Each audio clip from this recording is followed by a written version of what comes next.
자, 금융위원회에서 목돈이 없는 청년층들 대상으로 최장 40년까지 원리금을 갚아나갈 수 있는 주택담보대출 상품을 내놓겠다고 발표를 했습니다. 아울러 청년층들의 대출 조건도 지금보다 더 현실적으로 바꾸겠다고 먼저 시범 사업을 하겠다고 하는데요. 이렇게 되면 어떤 효과가 발생이 되는지 정리해 보도록 하겠습니다. 자, 지난해 서울에서 아파트를 가장 많이 산 연령대는 30대라고 합니다. 서울 아파트 매매 건수 9만 3천여 건 중에 30대가 무려 3만 1천 건이나 아파트를 사들였다고 하는데요.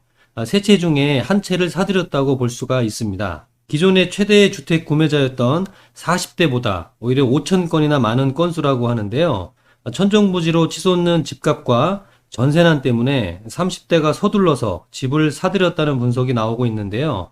이런 불안감 해소를 위해 금융당국은 21년 업무 계획 발표에서 청년층들과 신혼부부 그리고 생애 최초 주택 구입자에게 초장기 주택 구입자금 대출 상품을 내놓기로 했습니다. 최장 40년짜리 장기주택 담보대출 상품을 통해 매월 내야 하는 원리금 상환을 낮추겠다는 얘기인데요. 자, 월세보다 저렴한 원리금을 매달 갚아나가면서 집을 소유할 수 있게끔 하겠다라는 얘기입니다. 대출 자격 기준에 사용하는 DSR, 즉 총 부채 원리금 상환 비율을 따질 때 미래 예상 소득을 추가적으로 반영을 해서 융통성 있게 운영하겠다라는 얘기입니다. 청년층들의 소득이 적거나 불안정한 문제를 약간 해소할 수 있을 것 같다라는 생각인데요. 자, 이렇게 초장기 대출이 도입이 되면 어떤 효과가 발생이 되는지 한번 알아보겠습니다. 자, 예를 들어 주택가격이 3억 원이고 주택금융공사가 운영 중인 보금자리론에 최대 주택담보대출 LTV 70%를 적용한다면 대출금은 2억 1천만 원이 됩니다. 금리는 현행 30년 모기지의 경우 고정금리 2.55%지만 40년 모기지의 경우 2.58%로 0.03%포인트가 올라갑니다. 이 대출금리는 장기화가 될수록 부실률 등이 악화되기 때문에 높아지는 것이 이제 일반적인데요. 이때 30년 모기지의 매월 원리금 상환액은 83만 5천 원이지만 40년으로 늘어나면 70만 2천 원으로 낮아집니다. 월 상환액 부담액이 13만 3천 원으로 15.9% 정도 줄어들게 되는 건데요.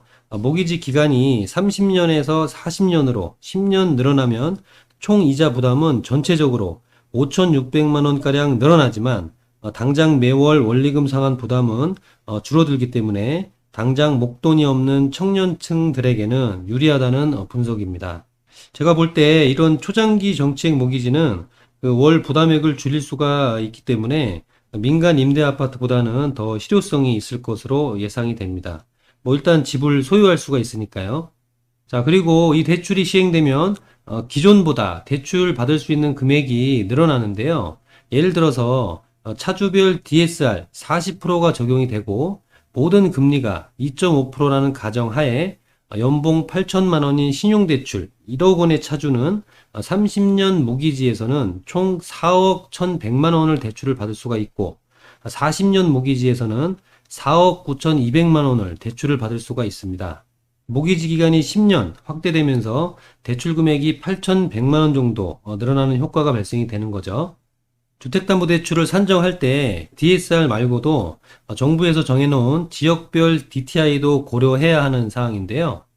자, 이 표는 투기 과열지구, 투기지역, 그리고 조정대상지역, 그리고 비규제지역을 대상으로 LTV와 DTI를 정리해 놓은 화면인데요.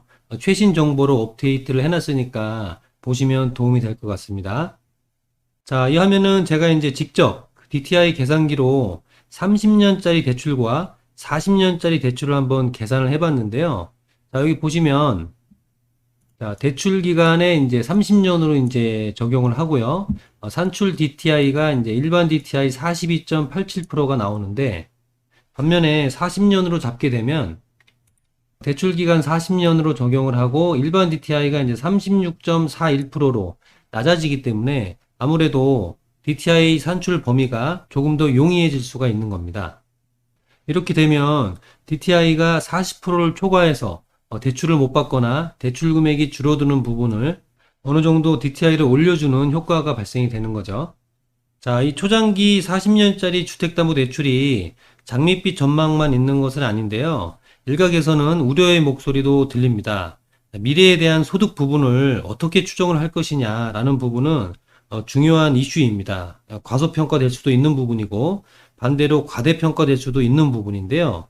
한편으로는 취업이나 이런 부분들이 원만하게 안 될 수도 있다는 분석이 나오고 있습니다. 또 나이가 들면서 집의 크기를 늘리거나 자녀의 교육 등 상황에 따라서 주거지를 옮기는 우리 특수한 주거 문화를 고려해야 한다는 분석도 있습니다. 자, 뭐든지 장점이 있으면 단점도 있는 건데요. 정부에서는 올해 하반기서부터 시행을 한다고 하니까 앞으로 어떤 변화가 있을지 지켜보면 좋을 것 같습니다. 자, 오늘 영상에 도움되었다면 구독과 좋아요, 그리고 다른 분께도 공유 부탁드립니다. 감사합니다.